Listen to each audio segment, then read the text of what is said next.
كشف الأسطورة الأرجنتيني ليونيل ميسي نجم إنتر ميامي الأمريكي، كواليس عدم عودته للبارسا، وكذلك فشل انتقاله للدوري السعودي. وانضم ميسي لصفوف إنتر ميامي في الصيف الماضي قادما من باريس سان جيرمان بعد انتهاء عقده في حديقة الأمراء، وقبل انتقاله لصفوف الفريق الأمريكي ارتبط اسم ميسي بالعودة إلى برشلونة وكذلك بالانتقال لصفوف الهلال السعودي.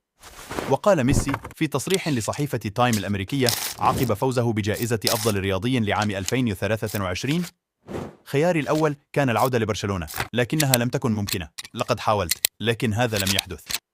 وأضاف: صحيح أنني فكرت كثيرا بعد ذلك في الانتقال إلى الدوري السعودي، حيث أعرف البلد جيدا، وقد أنشأوا بطولة قوية جدا يمكن أن تصبح دوريا مهما في المستقبل القريب. وتابع: بصفتي سفيرا للسياحة في البلد، كانت وجهة تجذبني، خاصة لأنني استمتعت بكل ما زرته فيها، وأعرف كيف تنمو كرة القدم في البلاد، وبسبب الجهود التي يبذلونها لخلق بطولة من نخبة نجوم كرة القدم. وأتم: كان أمامي خياران، إما السعودية أو الدوري الأمريكي، وكليهما أثار اهتمامي.